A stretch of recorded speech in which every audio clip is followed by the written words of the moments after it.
How's it going, folks? We're here to celebrate one of my favorite people, Jim effing Carrey. This man is, he's totally hot, he's totally wacky.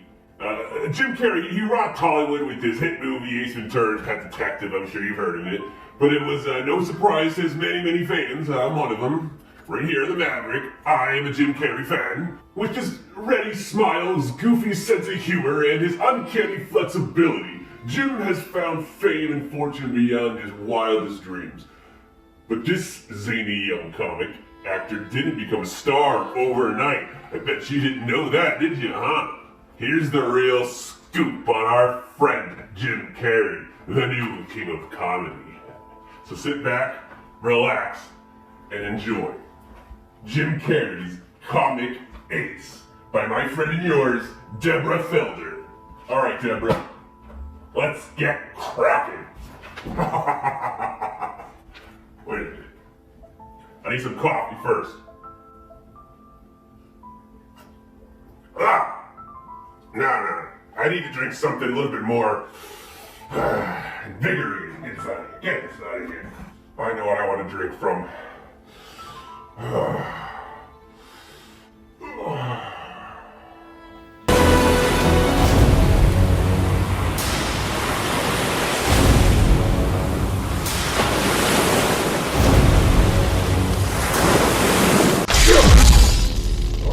There you go.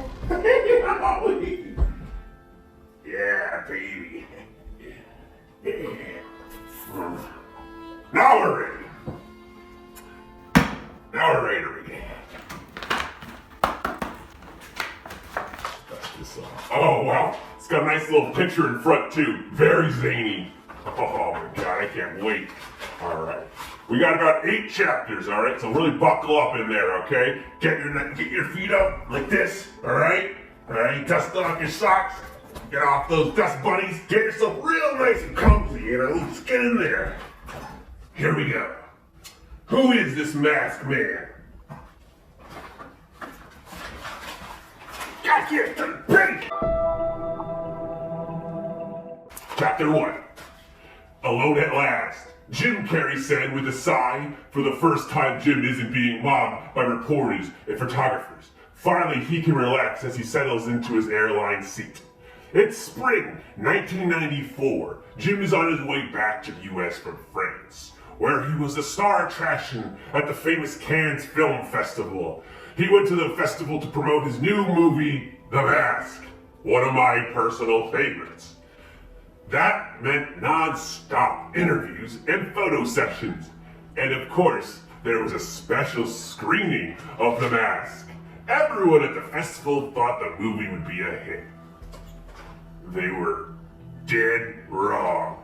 When The Mask hit theaters all across America that summer, it wasn't just a big hit. It was a mega hit! As a mild-mannered nice guy bank clerk Stanley Ipkiss, who puts on an ancient Viking mask and immediately morphs into the snazzy wise guy superhero, The Mask wowed an audience. And Jim became an even hotter star than he was before. Oh, if that was even possible.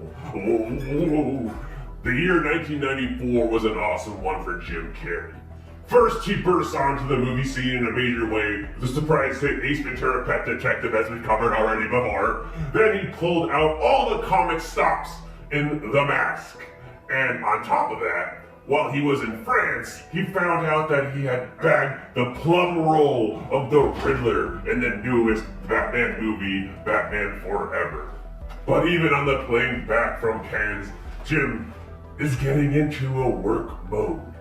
After his stay in France, he is headed on to the West. Oh, his next movie, Dumb and Dumber, is being filmed in Utah, one of my personal favorite places. A limo takes him to the outskirts of a little town near the set of Dumb and Dumber. It's very different from the noisy, crowded scene at the Cannes Film Festival. Here, there are silent, wide open spaces with beautiful snow-capped mountains all around. And that's fine with Jim. Even a superstar who loves his fans and loves to make people laugh needs some quiet time. Or does he? While he's waiting for filming to begin, Jim goes into his trailer. He's wearing his Dumb and Dumber costume, goofy shoes, a plaid coat, and fringed gloves. His hair is plastered down, and he's taken the cap off his chipped front tooth.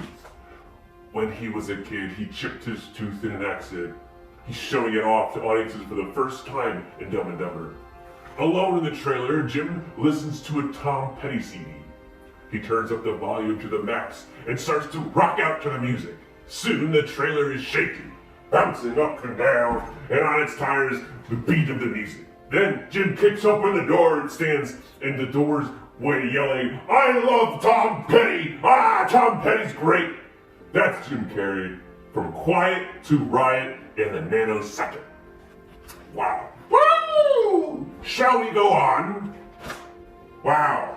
4 pages. Jimmy Jean the String Bean, Chapter 2. Whenever Jim Carrey shows up, zaniness always seems to follow. Would you believe that he was once a shy, quiet kid who liked to draw pictures and write poetry? Or that his childhood nickname was Jimmy Jean the String Bean? Or that he left high school in the 10th grade? It's true. Everything. All of it. Jim was born James Eugene Carrey on January 17th, 1962 in Newmarket, Ontario, Canada. He spent his childhood in the nearby small town of Aurora. Both Newmarket and Aurora are about 30 miles north of Toronto, Canada, the largest city. Fun fact. Jim was the youngest of 4 children of Percy and Kathleen Carey. Even as a baby, Jim showed a talent for being funny.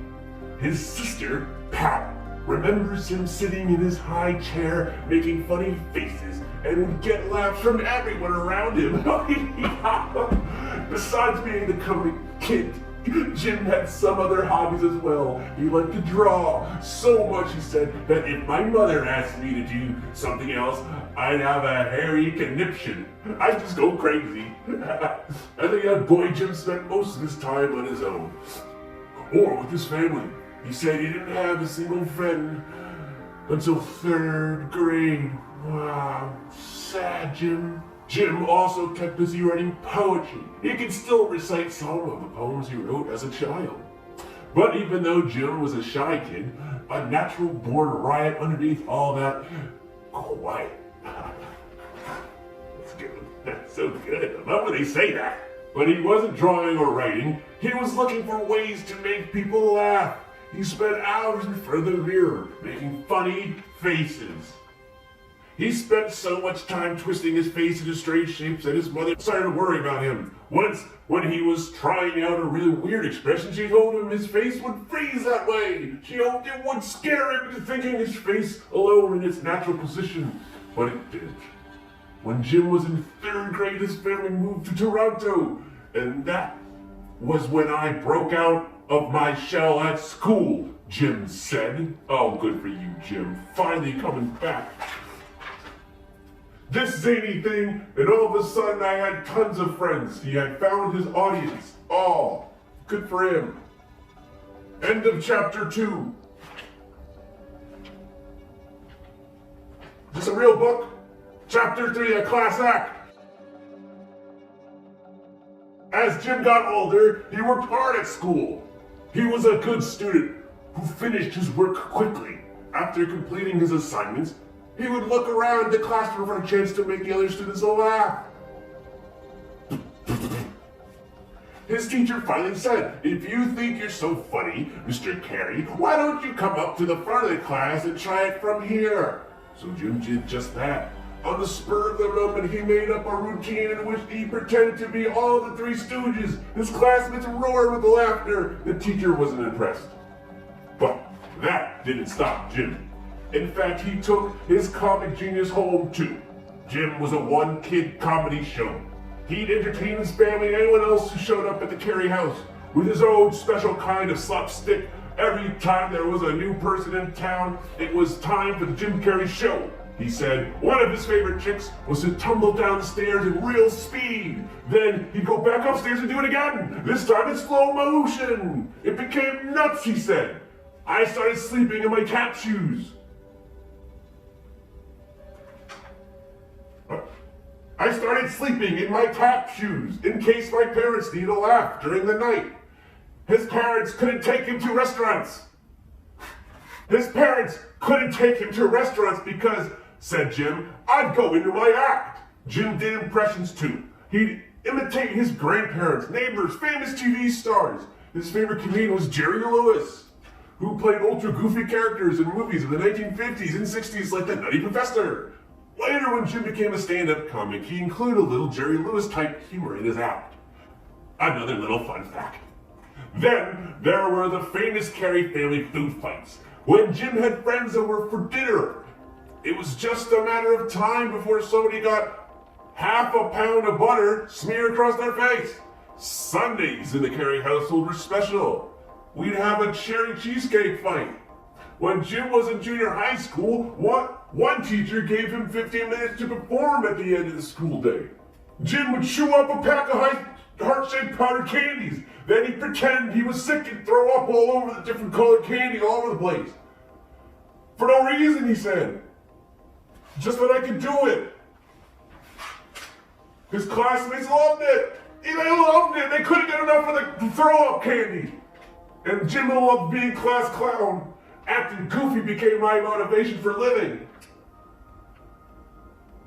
Jim was popular, and he was getting straight A's, but tough times were ahead for the Carrey family. When Jim was 13, his father was laid off from his job. Percy Carrey had been a saxophone player and band leader, but had given up his work as a musician and band leader to become an accountant. When he lost his accountant's job, the family became, in Jim's words, financially devastated. Jim's dad was 51 years old, and he couldn't find another job to make ends meet. Jim, his parents, and two of his three siblings went to work at the Titan Wheels factory in Toronto. It was a factory that made steel tire rims. Jim worked there as a security guard and a janitor. At first, the Carreys lived in factory-owned housing. They moved out of there and into a Volkswagen van. Quote, we lived all around Toronto, Jim said. It wasn't a real happy time. For a while, Jim's family even lived in a tent, pitched out his eldest sister's yawn. What? We were gypsies, said Jim. It was weird. Today, when people asked Jim about the pressures of being in his show business, he said, nothing compares to the pressure of living in a van. Everything else is a step up. It took the Carreys nearly 2 years before they could move back into a house. At school, the stress of Jim was beginning to show. Jim slept in class because he was working in the factory for 8 hours after school. I went from being a top student in the class to, I don't understand a word you're saying. I was so angry. I didn't want to hear it. I didn't have any friends because I didn't want them. Jim's hard times have made him understand better how family problems can affect teens. If it's bad at home, you ain't got an easy deal. Yet, even though the difficult times, Jim said, his family always stayed together. We had problems like all families, but we had a lot of love. I was extremely loved. We always felt we had each other. That's wonderful, beautiful. Jim was in the 10th grade. He made a very serious decision. He decided to drop out. Oh, good for him. He might have stayed at the Titan Wheels factory forever. Batman forever. Instead, he made another movie that would change his life. He was about to take his first step onto the ladder of success. Oh, and he had already decided how he would climb that ladder by making people laugh. Little did Jim know that climbing one step at a time would only last for so long. For Jim Carrey, soaring to stardom was more his style. Oh, I get it. Oh, it's hot. Is that it? That's it. That's it of chapter 3. Oh, okay.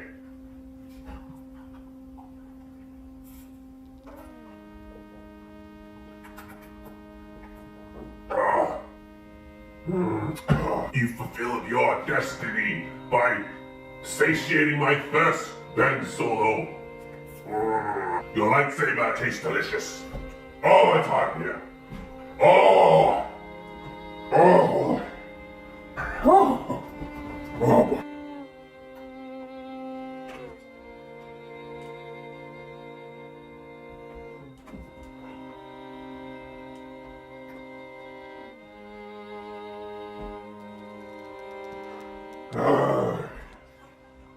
Chapter 4. Fun and Funnier. Jim's parents had always encouraged their son's comic talents. When Jim was 15 or 16, his father took him to Yuck Yucks, a hip Toronto comedy club, for his first performance as a stand-up comic. His mom made him wear a yellow polyester suit for the occasion. This is what they wear, she told him. He also took a prop with him, a ventriloquist dummy. How did Jim's suit and stand up to Yuck Yucks? Not so well, in fact. He was booed off stage, poor Jim. But Jim didn't give up. 2 years later, he went back to Yuck Yucks, without the dummy, wearing different clothes, and with a new act. Jim's new comedy routine featured lots of loopy impressions of celebrities. I messed up my hair, he said. No polyester, it was great. Comedy had changed my life. Jim worked at odd jobs during the day. At night, he drove 100 miles round trip for his chance to be in the limelight at Yuck Yucks. At first, his father went with him. But after a while, Jim wanted to be in his own. He told his dad he could do it alone and to go back home. He was going to be okay. Jim's career began to take off. Soon, he was making people laugh in comedy clubs all over Canada. And more important, his success also enabled him to help his family out financially. One of Jim's first fans was the comedian, Rodney Dangerfield. Wow! Who knew? Who later hired Jim to be his opening act in Canada. He was really sensational, an unusual talent, Dangerfield once said. He could make his face into anything. By the time Jim was 19, he was a major star in Canada. But it felt his Canadian career had gone about as far as it could go. He was getting offers to perform in the US, invitations to appear on The Tonight Show. He was ready for some big time fame and fortune in the US. Chapter 5. A comedy in living colors. Oh my. Jim packed his bags and headed for Los Angeles to try his luck. He lived in cheap motel rooms while he was struggling to make it in LA's comedy clubs. Soon, he was winning rage for his act and performing regularly at LA's famed Comedy Store, where many top comedians have appeared. During his act, Jim would take requests from the audience. They would ask him to do impressions of famous people. Jim would then make up an instant routine about the celebrity. Audiences loved it. Audiences always love it. Audiences love Jim Carrey. Apparently. Along the way, Jim met a comedy club waitress named Melissa. They fell in love and got married. Soon after, they had a baby girl whom they named Jane. Aww. Funny Man Jim was now a family man as well. At work, Jim was earning standing ovations every night. He was making lots of money too, but his act just didn't feel right. It consisted only of tributes to famous people. Just very standard impression, he said. It was so limiting, I decided to start from scratch. Everybody told me I was nuts. He quit stand-up business for a while and spent some time painting and sculpting. He also took acting lessons. In 1984, he moved another step up the ladder when he won the starring role in the NBC sitcom The Duck Factor. In the show, Jim played a cartoonist at a small, rundown Hollywood animation studio, working on a cartoon show called Dippy Duck. The series was hyped as the season's big hit. Unfortunately, TV audiences didn't agree. The Duck Factory was canceled after only 13 weeks. But it wasn't the right kind of show for Jim anyway. They never abused me. My way of getting laughs, he said. They had 13 episodes written before I was even cast. After the Duck Factory flopped, Jim went back to performing at comedy clubs in 1985. Rodney Dangerfield invited him to be his opening act in Las Vegas. The act was featured at a newest zanier, Jim Carrey. Totally did. He'd go on stage with spiked hair, big red pants, make up funny bits on the spur, on the moment. Sometimes it worked, sometimes it didn't. Many nights I got no reaction, he said. our boy Jim can't catch a break. What was Rodney's reaction? Well, they were looking at you like you was from another planet, kid, he told Jim, shaking his head. I thought you were from another planet, kid. When Jim got back to Planet Hollywood, he began to work even harder. He won small parts in movies, like vampire comedy Once Bitten, starring Lauren Hutton, and the Back to High School flick Peggy Sue Got Married, starring Kathleen Turner. He played Johnny Squares, a self-destructive rock star in the Clint Eastwood movie The Dead Pool, and Alien number 2 in the sci-fi film Earth Girls Are Easy, starring Gina Davis. He scored a hit with his hilarious Showtime special Jim Carrey's Unnatural Act and showed his dramatic talents in the made-for-TV movie Doing Time on Maple Drive. I know what I have to do, but I don't think I have the strength to do it. But comedy was Jim's primetime passion. In 1990, he got an even bigger chance to show millions of TV viewers just how frantically funny he could be. The show was in living color, created and produced by African-American actor Keenan R.B. Wayne. Jim was introduced to Keenan by David Wayne, Keenan's brother. David had played Alien number 3 in Earth Girls Are Easy. Keenan thought Jim's comic from Uranus style would be perfect for his fast-paced, irreverent comedy variety show. He was right. Phew! Jim came up with some pretty crazy characters on In Living Color, including grotesque-looking Fire Marshal Bill and pumped-up female bodybuilder Vera DiMilo. In Living Color was absolutely the best place for me at that point because they let me do pretty much what I wanted to do, Jim said, but he hated the crazy speed of television. There was never time to do another take. Doing another take means shooting a scene over again to get it right. In Living Color won an Emmy Award in 1990 for Outstanding Comedy Series. Big facts! Jim's work on TV netted him a whole new crop of fans. He had become known as a guy who could dream up totally off-the-wall characters and make them seem real. So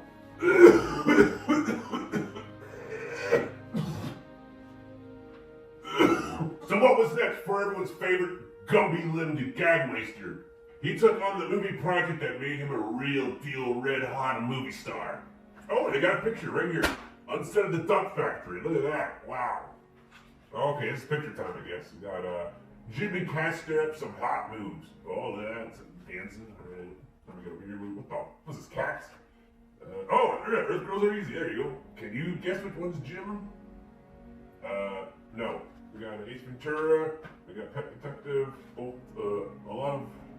The mask! Yeah! Oh my god. Silly Kiss. Oh, well. We got the mask. Oh, Cupid Pete. Oh, Dumb and Dumber. Look at that. Alright. Harry Dunn looks on. Dumb and Dumber. What the hell's even happening right there? One more page. Jim shares a laugh with daughter Jane. Hi, Jane! Chapter 6. Cutting loose as Ace Ventura. Ace Ventura: Pet Detective was famous even before it became a movie. It gained fame in Hollywood as the project no actor would touch with a 10-foot boa constrictor. That was before Jim Carrey got his hands on it, on the script that is, and his head into the character Ace Ventura. Quote, I saw the script after everyone in town and already turned it down, he said, and I didn't like it at all. I didn't like the idea of a pet detective, which was different, but he thought that the script was too corny as written. The producers were desperate to get the film made, so they let Jim totally rewrite the screenplay. Smart move! Jim turned Ace Ventura into a loony gag a minute slapstick riot. The film was just right for introducing audiences to his special kind of frantic physical humor. Still often compared to Jerry Lewis, the comic Robin Williams, as well, here, Jim perfected his own style of comedy and created a unique rubber-lipped lunacy you've never seen before. The craziness starts in scene 1 and never lets up. It left audiences of all ages laughing themselves, nearly out of their seats. First we see Ace working undercover as a delivery guy. First we see Ace Ventura working undercover as a delivery guy, carrying a package marked Fragile. Well, he's not exactly carrying it. He's playing soccer with it, doing rebounds with it, turning cartwheels over it, and smashing it in the ground. By the time the package gets to the customer, it's nothing more than a massive broken glass. Ace goofs on the grungy, tough-looking customer who's getting madder by the minute. A cute little dog appears in the doorway. Ace bends down to pet it, then he exits stage left. Fast. Once he's outside, we see the little pooch peek out from under his shirt. The scene shifts back to the mean-looking customer. He looks down and sees a toy dog instead of the real ones. Ace has switched the dogs. Ho ho! Ace Ventura, Miami's top and only pet detective, has done it again. He rescued yet another purloined pet from the clutches of evil. Back home, Ace tries to convince his seedy landlord he doesn't have any pets. But when he steps out of his apartment, he gives a whistle, and seconds later, all sorts of animals come out of hiding to greet him. It's a magical moment in the movie. You have to see it! Go see it! Soon Ace comes face to face with the biggest challenge of his sleuthing career, Snowflake. The Miami Dolphins mascot, a field goal kicking pet dolphin, has been kidnapped. It's been dolphin-napped, and Ace is hired to find the animal. No one has much confidence in his goofy-looking gumshoe in a Hawaiian shirt, his striped pants and boots and shades, with his high waxed hair parted on the side and spreading wide. The plot thickens when Dan Marino, the Dolphin star quarterback, is also kidnapped. With a Super Bowl victory on the line for the fish, Ace is determined to find out who done it and save the day. Along the way, there are non-stop laughs. Jim, as Ace, imitates the crew members of Star Trek, the movie Voyage Home, who went on a mission to save a whale. To cover up Snowflake's disappearance and get reporters away from the empty tank. He pretends to be Snowflake's German trainer. Jim moves in and out of all of these characters faster than the speed of light. Later in the movie, Ace thinks he's got a suspect. It's Ray Finkel, a former Dolphins play kicker. Finkel once missed the crucial field goal that cost the Dolphins the Super Bowl. He's vowed to get revenge on the team for blaming him for the loss. Ace needs to find Finkel and investigate him. That means getting inside the mental hospital where the place kicker once spent time wearing a ballerina's pink tutu over rolled up pants. Ace pretends to be a mentally messed up football player so that he can get himself admitted to the hospital. While there, he shows how crazy he is by doing an instant replay in slow-mo backward. He even does the announcer's voice backwards in slow motion. In slow motion backwards. Are you falling out of your chair yet? Then there's the famous scene in which Ace transforms the seat of his pants into a mouth so that he's talking through his backside. That was definitely a first for the movies and quite a memorable moment. Jim knew that he was taking a huge chance with Ace Ventura. So did Ace director Tom Shadyac, a former stand-up comic himself, who co-wrote the script with Jim.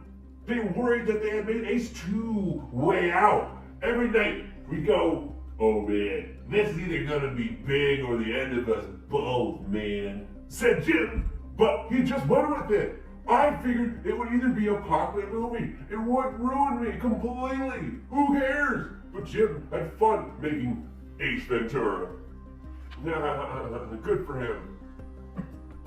Actress Courtney Cox, who played Ace's girlfriend Melissa Robinson in the movie, had fun too. She worked with Jim. He's hysterical and so talented.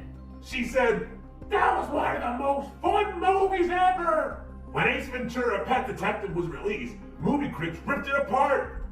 They called it never funny and completely tasteless. But audiences loved it and were truly carried away. And in the summer of 1994, the movie was the #1 bestseller. Ace's amazing success took everyone by surprise.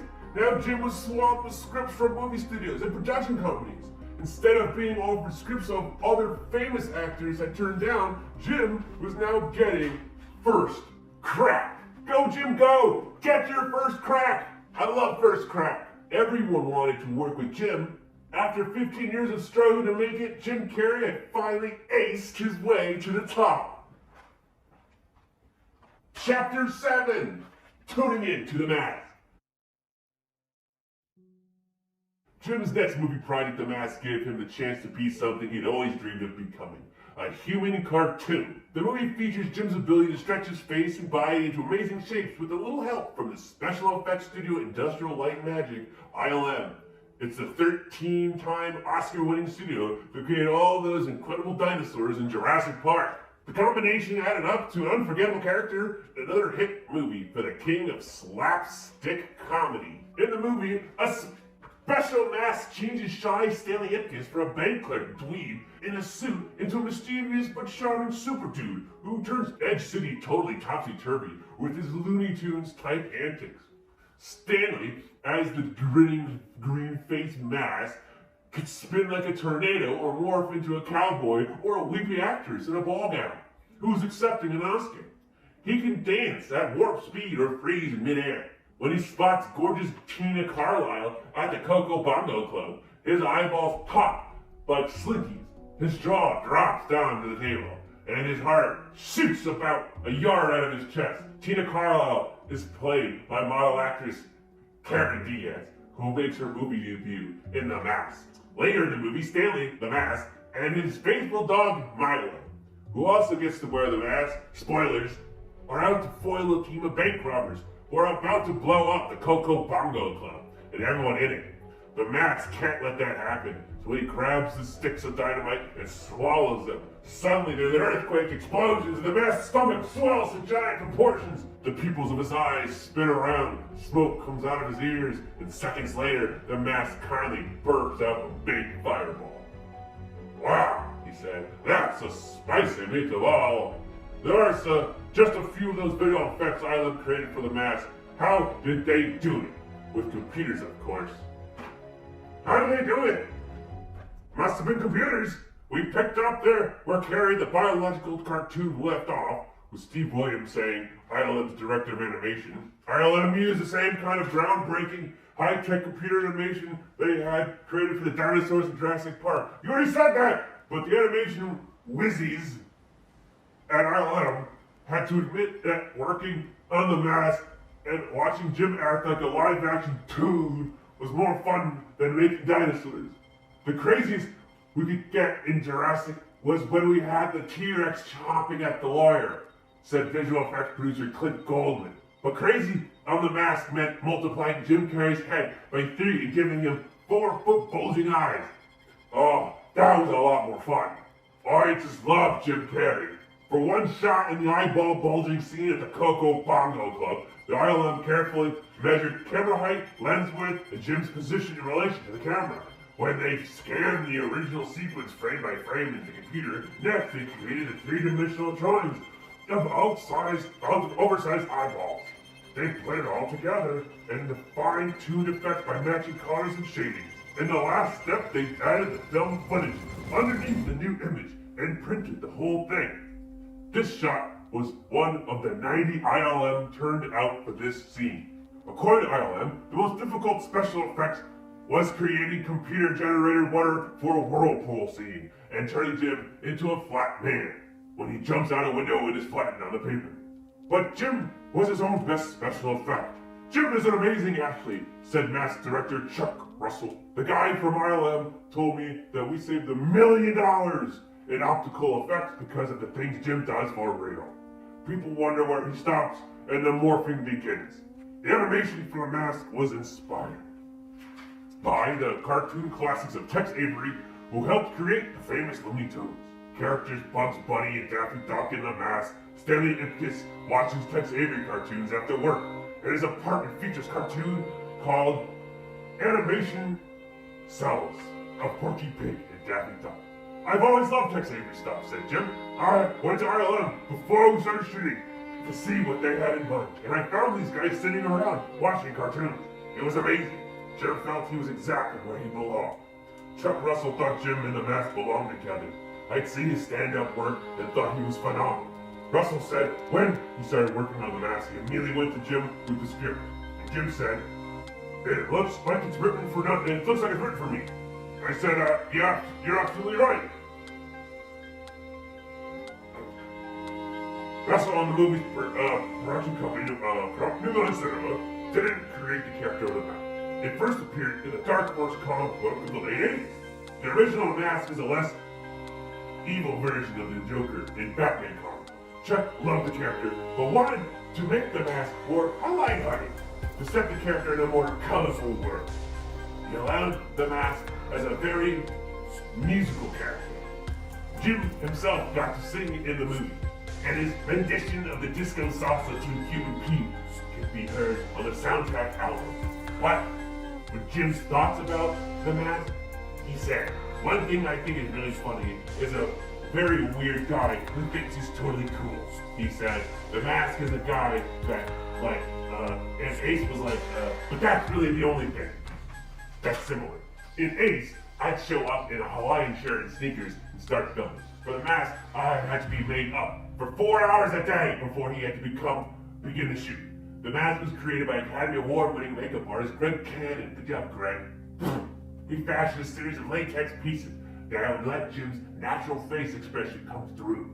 Russell knew it would be pointless to bury my face under a green gunk," said Jim. "The idea was to make the audience unsure of where my crazy facial expressions leave off and the special effects begin. Once Jim was made up and costumed as the Mask, a transformation took place. I became the Mask," said Jim. "I could feel the character just burst through me." Edge City, the slightly seedy metropolis where the Mask takes place, wasn't constructed on a soundstage. Instead, the movie was shot entirely on location in Los Angeles. The Mask production designer Craig Stearns used historic LA productions to give Edge City its own unique urban look. The Edge City Bank, which Stanley implicit his friends Charlie Schumacher work, was an old Bank of America building in downtown LA. The designer combined the interior's old-fashioned marble floors, high gold-leaf ceilings, and arched doorways with modern furniture to give the set a timeless look. For the flashy Coco Bongo scene, Stearns used the historic Park Plaza Hotel, adding Mask-type touches, such as palm trees and a running waterfall lit up by violet-colored spotlight. It took Jim's comic genius together with a lot of behind-the-scenes talent to make the Mask into a one-of-a-kind cartoon kind of comedy. The hit movie was led to an upcoming animated TV show and a line of Masked toys. A sequel to The Mask is due out in summer of 1996. I can't wait. What kind of mischief will The Mask make in Mask 2? Jim Carrey fans will just have to stay tuned. Chapter 8, the finale. Smoke it! Years ago, when Jim was struggling to make it as a comedian all those years back, he wrote out a check to himself for $10 million. Check said, for acting services rendered by Thanksgiving 1995. Jim showed the check to the audiences during one of his many late-night talk show appearances. Now that Jim is a mega movie star, it looks as if he may reach the $10 million goal sooner than he thought. Ever since his success in Ace Ventura, Jim hasn't stopped making movies, and his salary just keeps growing with every one. Good for him. He made it. Did he ever believe he would have hit the jackpot so soon? I don't know, he said. I always believed in miracles. That's why I wrote the check to myself. When Jim talks about his hard-won success, he said he's glad it happened the way it did. Unless I had gone through all the disappointment, I don't think I would feel like I deserve it. As it is, I still, every once in a while, think, ooh, what if they all take it away? So now we can take away Jim's incredible talent. Audiences love him. They were treated to more Jim Carrey style comedy in Dumb and Dumber, which opened December 1994. Guess which part I played? Jim once said jokingly in Dumb and Dumber. Jim plays Louie, a dimwit limo driver who falls in love with a beautiful client. He takes her to the airport, but realizes she's left a briefcase full of cash behind. Speed co-star Jeff Daniels plays the nitwit driver of a dog-groomed van covered with fake fur. The two friends bumble their way on a cross-country jaunt in search of Lloyd's true love. Jeff Daniels is a sweet dumb guy, said Jim, I'm the dumb guy who thinks he knows something. Jim's good friend Lauren Holly on TV's Picket Fences plays his dream girl in the movie. The two stars had fun playing practical jokes on the set. In 1984, Jim agreed to star in Ace Ventura 2, Ace Goes to Africa. What? A comedy called The Best Man and of course Batman Forever. Batman Forever is the third movie about the adventures of Gotham City's Cape Crusader. The first two starred Michael Keaton as Batman. The third will feature Tom Tombstone's Val Kilmer as Batman. Alias as millionaire Bruce Wayne, the character was brought to life in this two-season TV series in the 60s. In the TV version, the villainous Riddler, Jim's role of Batman Forever, was played by Frank Gorshin, a stand-up comic whose specialty was impressions. The second TV Riddler was John Astin, better known as Gomez Addams in the TV sitcom The Addams Family. The Riddler, like the Penguin and the Joker, makes the crime fighting super tough for Batman. He drops silly riddles about crimes. It's crazy. You guys are gonna fall out of your chairs at this one. The Riddler, like the Penguin and the Joker, makes crime fighting super tough for Batman. He drops silly riddles about crimes he's going to commit or has already committed. Then, when Batman solves a riddle and rushes to the crime scene, he finds himself in a trap set by the Riddler. Jim came up with an idea about how he'd like his Riddler to look. You know how some people carve words and shapes into their hair? I want to carve a big question mark into the top of my head, and the period of the question mark would be made from the hair on the back of my neck. Cool. But he said there was just one hitch. My hair may not grow back in time for me to do Ace Ventura 2. Batman Forever director Joel Schumacher was thrilled to be able to add Jim's Riddler to the movie lineup of Batman's baddies. He first saw Jim's act at an audition about 10 years ago. It was spellbinding, he said. There was only one Jim, but it was like there were about 20 people in the room, all of different characters. Terrorizing Gotham along with the Riddler and Batman Forever will be Harvey Two-Face Dent, played by Tommy Lee Jones. Ooh, we gotta read the Tommy Lee Jones books next. Even though the hits in the movie star perks seem to just keep coming, Jim isn't letting success trip him up. He's branching out into a new career as a songwriter, and he still takes his painting very seriously. Unfortunately, all his hard work and incredibly busy schedule took a toll on his marriage to Melissa. And all those little practical jokes on the set of Dumb and Dumber, I bet, didn't help either there, Jimbo. The couple is now divorced. I don't have time for anything else right now, but my work and my daughter, she's my first priority, Jim said. His daughter Jane sees her dad several times a week, for about a minute. The only time it's tough is when I'm on the road or filming away from home, but unfortunately, that's not too often. With his upcoming movies, his celebrity interviews, his painting, and songwriting, Jim still takes time to worry a little about his future. What's his worst nightmare? Quote, I end up in a sitcom called Jim's Place, he said. I'm from outer space, an intergalactic cop who crashes into the Chicago River and meets up with an Earthling cop and solves crimes. That would be pretty bad. But what would be worse, according to Jim, is if he signed up to do Ace Ventura 5, Escape from Berlin. Right now, with all that hard-earned fame and fortune, Jim is sitting pretty in his new home with a swimming pool, located in Brentwood, a wealthy LA suburb. Oh, Jim, you made it. I used to imagine myself with all this money and being sought after, he said.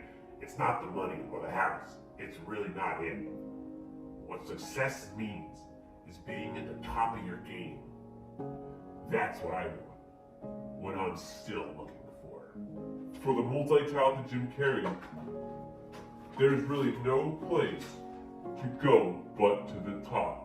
Quote, my parents taught me to believe in miracles, Jim said. My life is proof that they exist. That's it?